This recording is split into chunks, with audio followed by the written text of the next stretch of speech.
తమిళ హీరోలకి కాలం కలిసి రావడం లేదు. ఒకరిద్దరు తప్ప తమిళ్లో ఉన్న మిగిలిన హీరోలందరూ వరుసగా ఫ్లాపుల్లో ఉన్నారు. భారీ ఎక్స్పెక్టేషన్స్ తో భారీ బడ్జెట్ తో వచ్చిన సినిమాలన్నీ బాక్స్ ఆఫీస్ దగ్గర బోల్తా పట్టడంతో అసలు ఈ క్రైసిస్ నుంచి బయటపడేది ఎలా అని ఆలోచిస్తున్నారు. తమిళ హీరోల సినిమాలన్నీ వరుసగా ఫ్లాప్ అవుతున్నాయి. రికార్డులు కాదు కదా, కనీసం పెట్టిన డబ్బులు కూడా వెనక్కి రావటం లేదంటూ లబోదిబోమంటున్నారు తమిళ నిర్మాతలు. ఎన్నో ఎక్స్పెక్టేషన్స్ తో భారీ హైప్ తో రీసెంట్ గా థియేటర్లకు వచ్చిన థగ్ లైఫ్ కూడా అంచనాల్ని ఏమాత్రం అందుకోలేకపోయింది. కమల్ హాసన్ మణిరత్నం క్రేజీ కాంబినేషన్ 35 ఏళ్ల తర్వాత రిపీట్ అయిన నాయగన్ కాంబినేషన్ ని హై ఎక్స్పెక్టేషన్స్ పెట్టుకున్నారు ఫ్యాన్స్. కానీ సినిమా మాత్రం అస్సలు ఎక్కలేదు ఆడియన్స్ కి. అంతేకాదు కమల్ హాసన్ శంకర్ డైరెక్షన్ లో వచ్చిన భారతీయుడు 2 300 కోట్లకు పైగా బడ్జెట్ తో తెరకెక్కి 100 కోట్లు కూడా కలెక్ట్ చేయలేక డిజాస్టర్ టాక్ తెచ్చుకుంది.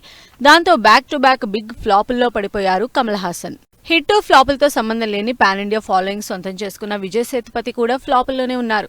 లాస్ట్ ఇయర్ రిలీజ్ అయిన మహారాజు తప్పించి రిలీజ్ అయిన 3 సినిమాలు అంతగా ఎంటర్టైన్ చేయలేకపోయాయి. విడుదలై పార్ట్ 2లో క్యారెక్టర్ కి అప్లాజ్ వచ్చినా కమర్షియల్ గా హిట్ అవ్వలేదు. ఇక రీసెంట్ గా రిలీజ్ అయిన ఇంట్రెస్టింగ్ థ్రిల్లర్ ఏస్ మూవీలో కూడా విజయ్ సేతుపతి మార్కు కనిపించలేదు.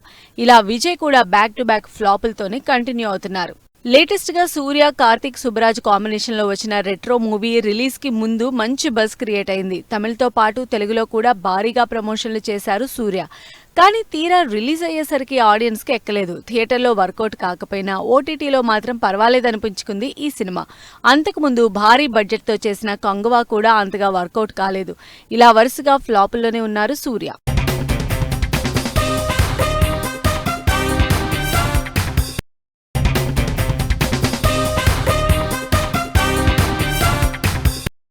ఎప్పుడూ డిఫరెంట్ జోనర్స్ ట్రై చేసి మినిమం సక్సెస్ అందుకునే విక్రమ్ కూడా ఈసారి ఒక్క సినిమాతో కూడా హిట్ అందుకోలేకపోయారు. వరుసగా వచ్చిన 2 సినిమాలు ఫ్లాప్ అవడంతో నెక్స్ట్ సినిమా విషయంలో ఆలోచనలో పడాల్సి వచ్చింది విక్రమ్. ఎన్నో ఎక్స్పెక్టేషన్స్ తో 100 కోట్ల బడ్జెట్ తో తెరకెక్కించిన తంగలాన్ మూవీ బాక్సాఫీస్ దగ్గర అంచనాల్ని అందుకోలేక చతికిల పడింది. ఇక ఆ తర్వాత ఈ సంవత్సరం వచ్చిన వీర ధీర సూరన్ కూడా యావరేజ్ టాక్ తోనే కంటిన్యూ అయ్యింది. ఈ సంవత్సరం విక్రమ్ నుంచి రిలీజ్ అయిన 2 సినిమాలు ఏ మాత్రం ఎక్స్పెక్టేషన్స్ ని రీచ్ కాలేకపోయాయి. ఈ సంవత్సరం బ్యాక్ టు బ్యాక్ 2 సినిమాలు చేసిన అజిత్ కూడా అనుకున్నంత రేంజ్ లో సక్సెస్ కొట్టలేకపోయారు. ఫిబ్రవరిలో విడాముయార్చి సినిమాతో పాటు ఏప్రిల్లో గుడ్ బ్యాడ్ అగ్లీ సినిమాలు చేశారు అజిత్. అయితే విడాముయార్చి డిజాస్టర్ అయితే గుడ్ బ్యాడ్ అగ్లీ పర్వాలేదనిపించింది. కానీ ఫ్యాన్స్ ఏ రేంజ్ లో అజిత్ సినిమాలు ఉండాలనుకుంటున్నారో ఆ రేంజ్ సక్సెస్ ని మాత్రం అందుకోలేకపోయారు అజిత్. మరో తమిళ స్టార్ హీరో విజయ్ బిగిల్ తర్వాత హిట్ కొట్టలేదు. వరుసగా బీస్ట్, వారీసు, లియో ఇలా టాప్ డైరెక్టర్లతో సినిమాలు చేసిన వరుసగా ఫ్లాపుల్నే ఫేస్ చేశారు విజయ్. అయితే విజయ్ సినిమా కెరీర్లో లాస్ట్ మూవీగా వస్తున్న జననాయగన్ పై మాత్రం ఆడియన్స్ లో అంచనాలు బాగా ఉన్నాయి. వచ్చే సంక్రాంతికి రిలీజ్ కాబోతున్న ఈ సినిమా ఎలాంటి రిజల్ట్ అందుకుంటుందో అని ఆసక్తిగా ఉన్నారు fans. Tamil senior star hero Rajinikanth Jailer తర్వాత ఆ రేంజ్ సక్సెస్ రిపీట్ చేయలేదు. ఆ సినిమా తర్వాత వచ్చిన లాల్ సలాం కానీ వెట్టాయన్ కానీ బాక్సాఫీస్ దగ్గర వర్కౌట్ అవ్వలేదు. అయితే ఆ ఫ్లాపుల్ని కూలీ సినిమాతో బ్రేక్ చేస్తాడని ఫుల్ కాన్ఫిడెంట్ గా ఉన్నారు ఫ్యాన్స్.